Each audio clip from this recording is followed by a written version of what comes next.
बहुत समय पहले समीपुर के गांव में टुनटुनी चिड़िया अपनी सौतेली माँ और अपने पति कालू कौवे के साथ रहती थी। कालू कौवा अनाथ था, उसका कोई घर परिवार नहीं था, इसलिए टुनटुनी चिड़िया की सौतेली माँ ने टुनटुनी की शादी के बाद उसे अपना घर जमाई बना लिया। एक दिन कालू कौवा घर में आराम कर रहा था, तभी टुनटुनी चिड़िया की सौतेली माँ टूनी चिड़िया उसे देख लेती है और जोर जोर से चिल्लाने लगती है।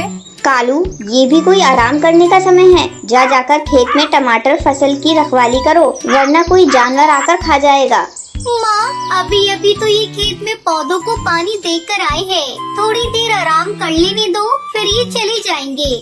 तू तो चुप ही रहे और जाकर घर का काम कर। ज्यादा अपने पति पर प्यार मत लुटा, घर जमाई है, काम तो करना ही पड़ेगा।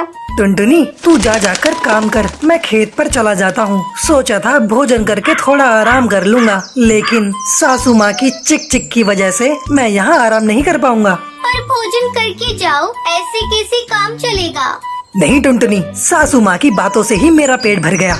इतना कहकर कालू कौवा खेत पर टमाटर की रखवाली करने चला जाता है। टूनी चिड़िया दोनों पति पत्नी को बहुत सताती थी। थोड़ी देर बाद टुनटुनी घर का सारा काम खत्म करके भोजन लेकर खेत पर जाती है। सुनते हो जी, भोजन कर लो। तू यहाँ क्या करने आई है टुनटुनी? चली जा यहाँ से, मैं भोजन नहीं करूँगा, मुझे भूख नहीं है। इतना गुस्सा मत करो जी, अगर तुम भोजन नहीं करोगे तो बीमार पड़ जाओगे। माँ दवा के लिए पैसे भी नहीं देगी। कालू टुनटुनी की बात मानकर भोजन कर लेता है और वहीं एक पेड़ की छांव में आराम करने लगता है। तभी एक जादूगर उस खेत में आता है।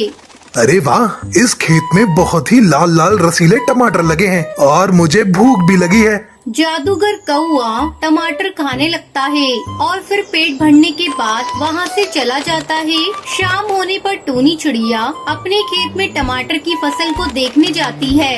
अरे ये क्या, टमाटर की आधी फसल बची है। हाय राम, मैं लुट गई, बर्बाद हो गई, मेरी टमाटर की फसल चोरी हो गई। टूनी के रोने की आवाज सुनकर कालू कौवे की नींद खुल जाती है। क्या हुआ सासू माँ, आप क्यों रो रही हैं? नास पीटे, मैंने तुझे टमाटर की फसल की रखवाली करने के लिए भेजा था और तू यहाँ आकर सो रहा है। जाकर देख, खेत की आधी फसल चोरी हो गई है। आज मैं तुझे जिंदा नहीं छोड़ूंगी, तूने मेरा बहुत नुकसान कराया है। इतना कहकर टूनी चिड़िया अपने दामाद कालू कौवे को पीटने लगती है। अगले दिन कालू कौवा बिना कुछ खाए पिए टमाटर की रखवाली करने लगता है। जादूगर फिर से उस टमाटर को खाने के लिए आता है। कालू झटपट जाल फेंक कर जादूगर को पकड़ लेता है। कालू कौवे, तुम मुझे एक भले पक्षी लगते हो। मैं एक जादूगर हूँ, मैं तुम्हारे सारे दुख दूर कर सकता हूँ। मुझे पता है तुम घर जमाई बनकर अपने ससुराल में रहते हो और तुम्हारी सास तुम्हारे ऊपर बहुत जुल्म करती है। तुम मुझे आजाद कर दो, मैं तुम्हें लकड़ी का एक बहुत बड़ा घर बना कर दूंगा, फिर तुम अपनी पत्नी के साथ उस घर में खुशी खुशी रहना। कालू कौवा जादूगर की बात मानकर उसे आजाद कर देता है। फिर क्या, जादूगर उसे एक लकड़ी का बहुत बड़ा घर बनाकर देता है। कालू कौवा खुशी खुशी घर आता है और टुनटुनी चिड़िया को साथ लेकर उस लकड़ी के घर में पहुंचता है। ये घर तो बहुत सुंदर है जी, अब हमें अपनी सौतेली माँ का जुल्म नहीं सहना पड़ेगा। अब बस आप एक काम करिए, आप कोई नौकरी ढूंढ लीजिए ताकि हम लोग आगे की जिंदगी आराम से बिता सके।